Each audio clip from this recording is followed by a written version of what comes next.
বন্ধুরা, তোমরা সবাই কেমন আছো? আশা করি তোমরা সবাই খুব খুব খুব ভালো আছো, আর আমিও খুব ভালো আছি, একদম বিন্দাস আছি। Welcome back to my channel journey ব্লগে। তোমাদেরকে অনেক অনেক অনেক স্বাগত আর অনেক অনেক অনেক ভালোবাসা দিয়ে আজকে ব্লগটা শুরু করছি। তো ঘড়িতে বাজে 6:25, আর আজকে মানে এতক্ষণে বেরিয়ে যাওয়ার কথা। তো যেখানে যাব অনেকটাই লেট হয়ে গেল, ঘুম থেকে উঠতে কী করবো জানি না। তো এখন সবে উঠলাম, এখনও ঘরের কাজ কিছুই হয়নি, আর বড় ঘুমাচ্ছে। আর সব থেকে বড়ো কথা, লেট হয়ে গেল, ট্রেনেও প্রচুর ভিড় হবে, তো কী করবো জানি না। যাই হোক, অনেকটাই লেট হয়ে গেল, কারণ কালকে রাত্রিবেলা প্রচুর বৃষ্টি হয়েছে, আর ছেলেও ঘুমাতে এত লেট করেছে কালকে, মানে কোথাও যাওয়ার আগের দিনও রাত্রিবেলা লেট করে ঘুমাতে। আর ঠান্ডা ঠান্ডা ওয়েদার ছিল, একদম অ্যালার্ম বেজে গেছে অ্যালার্মের মতো, আর আমরা আমাদের মতো ঘুমিয়ে গেছি। তো এখনও চোখে প্রচুর ঘুম, মনে হচ্ছে আমি ঘুমিয়ে পড়ি। তো যাই হোক, ঘুমালে হবে না, তাড়াতাড়ি করে সব কাজবাজ করে রেডি হয়ে নিই, তারপরে আবার তোমাদের সাথে দেখা হচ্ছে, দেখতে থাকো। তো বন্ধুরা, এখন ঘড়িতে বাজে 8:10 বাকি। তো আমি পুরোপুরি রেডি হয়ে গেছি, দেখতেই পাচ্ছ। এই যে একদম পাতলা একটা জামা পরে নিয়েছি, যদিও আজকে একটু ঠান্ডা আছে, তবুও রাস্তাঘাটের ব্যাপার, বাচ্চা কাচ্চা নিয়ে, ওই জন্য শাড়ি পরে গেলে ভালো হতো, কিন্তু ক্ষমতা নেই শাড়ি পরে ট্রেনে জার্নি করা, ভিড় হবে না কি হবে, বাচ্চা নিয়ে বিশেষ করে, বাচ্চা না থাকলে করাই যায়। তো ওই যে ব্যাগ ট্যাগ রেডি করে নিয়েছি, আর আমিও রেডি হয়ে গেছি, চা বসিয়েছি। আমার বর এখনও রেডি হয়নি, আর আমার ছেলেকেও এখনও রেডি করিনি। তো রেডি না হলে, ও রেডি হোক তারপরেই করাবো, নাহলে বেকার বেকার গরমের মধ্যে জামা টামা পরিয়ে ওকে ঘুম থেকে তুলে বেকার লাভ নেই। তো এই যে যাব হচ্ছে, কোথায় যাব বলেই দিই তোমাদেরকে তাহলে। তো যাব হচ্ছে পীযুষদের বাড়ি, আজকে ওদের বাড়ি মনসা মায়ের পুজো আছে, তো ওদের এটা বাৎসরিক পুজো। যাই ঘুরে আসি, আগের বছর তো যেতে পারিনি, তো আগের বছরের সমস্ত ডিউ পেন্ডিং জায়গাগুলো যেখানে যেখানে যাওয়া দরকার যেতে পারিনি, সব এই বছর পূরণ করছি যেখানে যেখানে পারছি আর কি। ছেলে একটু বড় হয়েছে, তাও তো বড় ছোটোই, তাও ও রাস্তাঘাটে অতটা আর কি জ্বালাতন করে না বলে ওকে নিয়ে যাওয়াই যায় সব জায়গায়, অতটা বেশি প্রবলেম করে না রাস্তাঘাটে অন্তত। এবার দেখা যাক কি হয়, যেখানে যেখানে নিয়ে গেছে অতটা অসুবিধা হয়নি, তো আজকে দেখি কি করে। বাচ্চাদের ব্যাপার তো বলা যায় না কখন কি মুড থাকে, তো চাই। আর আরও অনেক অনেক আগে বেরোলে অনেক ভালো হতো, কিন্তু অনেকটাই দেরি হয়ে গেল, কি আর করার। তো চলো দেখতে থাকো। আমরা বেরিয়ে পড়েছি, ছেলে, বাবা আর আমি। ছেলে তাকাও, একটু তাকাও, এই যে তুমি বেরোয় যাচ্ছ।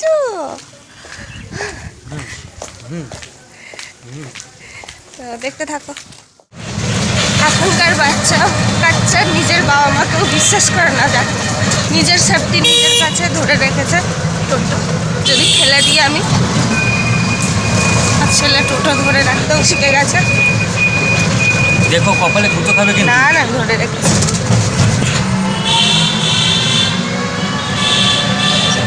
ধরে ধরে যাচ্ছে।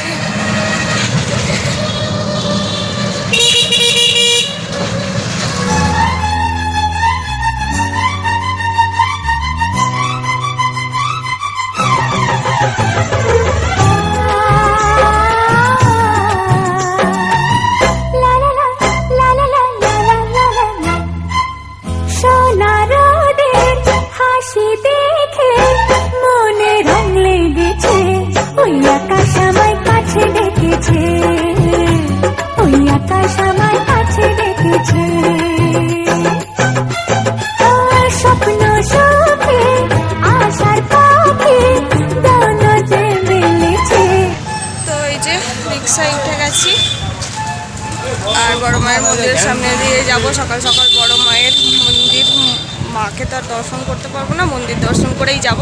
আর কালকে বড় মায়ের অন্নকূট ছিল, ভীষণ ভিড় হয়েছিল, লাইভ দেখছিলাম আর কি, আমি আসি। শোনা যায় না, এত আস্তে কথা, এর থেকে জোরে কথা বলে লোকে আমার দিকে তাকিয়ে থাকে।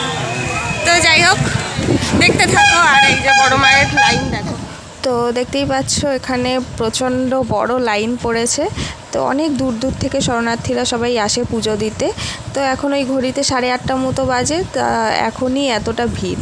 তাহলে বেলা বাড়লে আরোই আস্তে আস্তে ভিড় বাড়বে, আর রোদও বাড়বে, গরম পড়বে, তখন পুজো দেওয়ার লাইন দিয়ে খুবই কষ্টকর। তাও সবাই বড় মায়ের দর্শনের জন্য, পুজো দেওয়ার জন্য, নিজেদের মনস্কামনা পূরণ করার জন্য বড় মায়ের কাছে এরকম দাঁড়িয়ে থাকে পুজো দেওয়ার জন্য। খুবই ভালো লাগে। আর একটা সত্যি কথা বলতে কি, 6-7 বছর ধরে দেখছি বড় মায়ের মন্দিরের সামনে দিয়েই যাই, কিন্তু এত ভিড়, এত লাইন কখনোই কিন্তু দেখিনি। তো এই 1 বছর যাবৎ হলো এরকম ভিড়, পুজোর জাঁকজমক আর কি। তো যাই হোক, ভালো লাগে খুব। বাড়ির কাছেই এরকম জাগ্রত মাকে পেয়েছি আমরা। তো এই যে চলে এলাম কলকাতায়। মাঝখানে ট্রেনে উঠেছিলাম, মানে 2টো ট্রেন চেঞ্জ করেছি। লালগোলাতে উঠেছিলাম, লালগোলা এক্সপ্রেসে।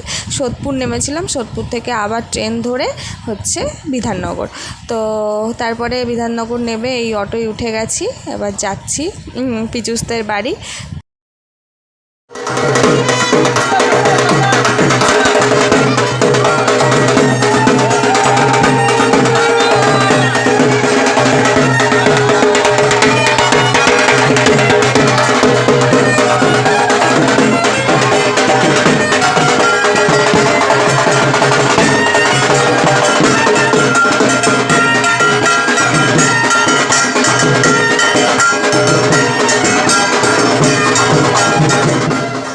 চলে এসেছে, তোমরা দেখতেই পেলে।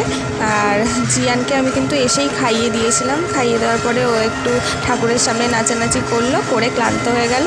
এবার ওকে আমি ঘুম পাড়িয়ে দিয়েছি। আর এই যে এই ঘরেই খাওয়া দাওয়া হচ্ছে আর কি। তো এখানেই আমি ওকে নিয়ে বসে আছি ফ্যানের তলায়। করে তো খেলা করছিল জিয়ান, অনেকক্ষণ খেলা করলো। তারপরে ঘুম তো হচ্ছে না, এত লোক না, তো স্বাভাবিক এত আওয়াজ হচ্ছে। তারপর ঢাকের আওয়াজ হচ্ছে, আমি তোমাদের সাথে কথাও বলতে পারছি না, ওই জন্য ঢাকের আওয়াজে তোমরা কিছু শুনতে পারবে না। তো ওপরে পুজো হচ্ছে, পুজোয় বসে গেছে। ঠাকুর তো আনা হয়েছে, তোমরা দেখলেই অনেকক্ষণ আগে। তো পুজো সব গোছানো হয়েছে, হওয়ার পরে এখন পুজোয় বসেছে। তো আমরা টিফিনও করে নিয়েছি, মুড়ি তরকারি করে। জিয়ান ঘুমের জন্য ঘ্যান ঘ্যান করছিল, কান্নাকাটি করছে। তো ওকে এই নিচে পীযূষদের ফ্ল্যাটের একদম নিচের আন্টির ঘরে এই যে স্নান টান করি ওকে ঘুম পাড়িয়ে দিয়েছি। তো উঠলে তারপরে ওকে খাওয়াবো। আবার ওর ঘুমটা ঠিকঠাক না হলেও প্রচণ্ড ঘ্যান করে। তো যাই হোক, ঘুমিয়ে নিই, তারপরে উঠলে আবার খেলা করবে, খাবে, তখন আবার ঠিকঠাক থাকবে। তো ওপরে তো পুজো হচ্ছে, পরে যাব জিয়ান উঠলে। তো ওকে এখানেই ঘুম পাড়িয়ে দিলাম। এখানে পুরো ফাঁকা ঘর, আর আজকে অতটা বেশি গরমও নেই। যাক ভালো, না হলে তো খুবই কষ্ট পেত ছেলেটা। যাই হোক, দেখতে থাকো এরপর কী করি।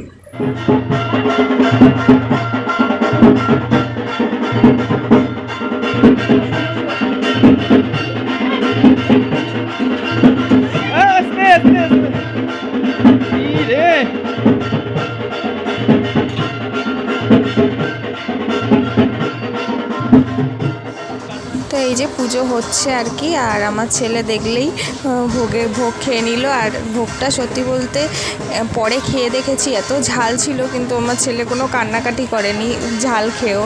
তো যাই হোক, খুব সুন্দর করে সাজিয়েছিল সবাই মিলে, এত ভালো লাগছিল দেখতে। মায়ের মূর্তিটাও অসাধারণ। এই যে আমার ছেলে খেলা করছে। বড় তোমাদের সামনে এলাম, এখন ওই 4:45 মতো বাজে। আর ছেলে উঠেছে তখন 3টে বাজে। ওকে খাইয়ে দাইয়ে ফ্রেশ করে, মানে একবার ফ্রেশ করা হয়ে গেছে, তারপরে আবার ঘেমে গেছে, আবার এখন জামা ঠামা পাল্টে দিলাম। তো দেখো সিঁদুর খেলেছিল এই যে। তো এখনও আমাদের খাওয়া হয়নি আর কি, এইমাত্র পুজো শেষ হলো। 4টের দিকে, 4টেরও পরে পুজো, হ্যাঁ 4:20 দিকে পুজো শেষ হলো। তো আমি একটু ফাঁকার দিকে এলাম, ছেলেটা গরমে ঘ্যান করছে তাই।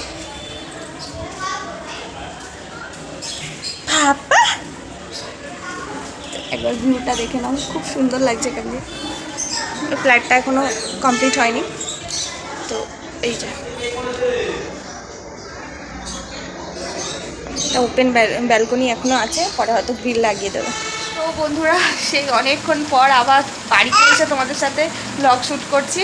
তো এখন 10টা 10 বাজে ঘড়িতে। আর চোখ মুখের অবস্থা দেখে বুঝতেই পারছো কতটা ক্লান্ত। স্বাভাবিক, একে তো বাচ্চা নিয়ে, তার মধ্যে ওই সন্ধ্যাবেলা বিধাননগর স্টেশন থেকে ট্রেনে ওঠা যে কতটা কষ্টকর, যারা জার্নি করো তারাই জানো, তারপরে আবার বাচ্চা নিয়ে।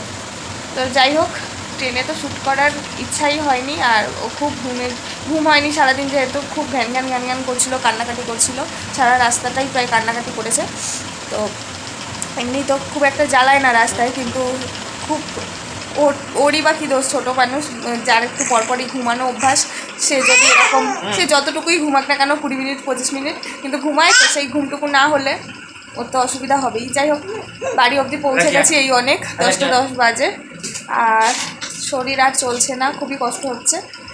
তো যাই হোক, কোনো রকমে চেঞ্জ করে ফ্রেশ হয়ে ওকে ফ্রেশ করিয়ে দিলাম, করিয়ে দিয়ে হচ্ছে ওকে এখন ঘুম পাড়ানোর চেষ্টা করলাম, কিন্তু ঘুমাচ্ছে না। তো খাইয়ে দাইয়ে একেবারে আমরাও খেয়ে দিয়ে শোবো। তো আর কি, এই ব্লগটা তাহলে এখানেই শেষ করছি। সারাদিনের ব্লগটা কেমন লাগলো অবশ্যই জানিও, ভালো লেগে থাকলে লাইক কমেন্ট সাবস্ক্রাইব করতে একদম ভুলো না, পাশে থাকা বেল বাটনটি টান করে বাজিয়ে দিও, যাতে আমার ভিডিও সমস্ত নোটিফিকেশনগুলো সবার আগে তোমার কাছেই পৌঁছায়। তো bye bye, good night, love you all. দেখা হচ্ছে পরের ব্লগে, ততক্ষণ পর্যন্ত তোমরা ভালো থেকো, সুস্থ থেকো।